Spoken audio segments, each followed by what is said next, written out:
देशभरातील औषध विक्रेत्यांनी बेकायदेशीर ऑनलाईन औषध विक्री विरोधात आता थेट संघर्षाची भूमिका घेतली आहे। या संदर्भात 20 मे 2026 रोजी देशव्यापी बंद पुकारण्यात आला आहे। All India chemist and druggist association अर्थातच अखिल भारतीय औषध विक्रेता संघटनेच्या या निर्णयामुळे औषध वितरण क्षेत्रात मोठी खळबळ उडाली आहे।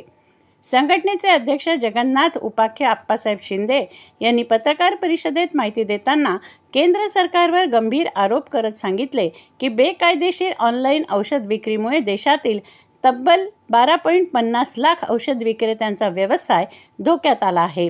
सरकारने वेळेत कठोर पावलं न उचलल्यास पारंपरिक औषध व्यवसाय उद्ध्वस्त होण्याची भीती त्यांनी व्यक्त केली। संघटनेच्या म्हणण्यानुसार औषध व्यवसाय हा ड्रग्ज अँड कॉस्मेटिक्स ॲक्ट 1940 आणि रूल 1945 अंतर्गत नियंत्रित केला जातो। मात्र ऑनलाईन औषध विक्री संदर्भात अद्याप स्पष्ट कायदेशीर चौकट नसतानाही देशभरात मोठ्या प्रमाणावर ही विक्री सुरू आहे। याकडे सरकारचं दुर्लक्ष होत असल्याचा ठपका संघटनेनं ठेवला आहे। विशेष म्हणजे दिल्ली उच्च न्यायालयात ऑनलाईन औषध विक्री विरोधात दाखल रीट याचिकेवर स्थगिती आदेश असतानाही संबंधित कंपन्यांवर ठोस कारवाई करण्यात आलेली नाही। तसंच GSR 817E आणि कोरोना काळातील GSR 220E अधिसूचनांचा गैरफायदा घेत ऑनलाईन कंपन्या नियमांना हरताळ फासत असल्याचा आरोप करण्यात आला। AIOCDच्या माहितीनुसार मोठ्या कॉर्पोरेट कंपन्या 20 ते 50% सवलती देऊन बाजारपेठ काबीज करत आहेत। यामुळे छोट्या व मध्यम औषध विक्रेत्यांचा व्यवसाय डबघाईला येत असून ग्रामीण भागातील औषध पुरवठा व्यवस्थेलाही गंभीर धोका निर्माण झाला आहे। सरकारकडे अनेकदा निवेदनं देऊनही सकारात्मक प्रतिसाद मिळाला नाही। पंतप्रधान नरेंद्र मोदी यांनाही निवेदन पाठवलं, मात्र प्रश्न कायम असल्याने आंदोलनाचा मार्ग स्वीकारावा लागला असं जगन्नाथजी उपाख्य आप्पासाहेब शिंदे यांनी स्पष्ट केलं। दरम्यान राज्य संघटनेचे सचिव अनिल नावंदर यांनी महाराष्ट्रातील बंद 100% यशस्वी होईल असा विश्वास व्यक्त करत सरकारने तातडीने निर्णय न घेतल्यास आंदोलन अधिक तीव्र करण्याचा इशारा दिला। नागरिकांनी ऑनलाईन औषधी घेणं टाळावं, कारण ऑनलाईन औषधांमध्ये बनावट औषधी मोठ्या प्रमाणावर विकल्या जात असल्याने नागरिकांचे आरोग्य धोक्यात येण्याची शक्यता आहे। तसंच या देशव्यापी संपात सहभागी व्हावं असं आवाहन निंबोरा MIDC जुना बायपास रोड येथील प्राईम पार्क हॉटेल येथे आयोजित पत्रकार परिषदेत करण्यात आलं आहे।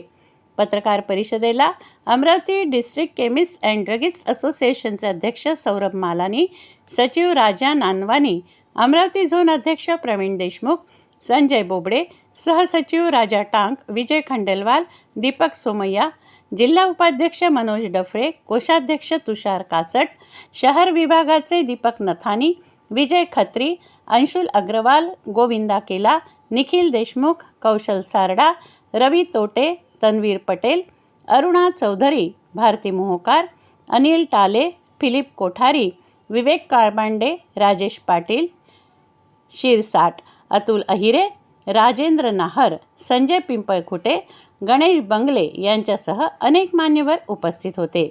20 मे 2026चा हा बंद औषध विक्रेत्यांच्या अस्तित्वाच्या लढ्याचं प्रतीक ठरणार असून याकडे संपूर्ण देशाचं लक्ष लागलं आहे।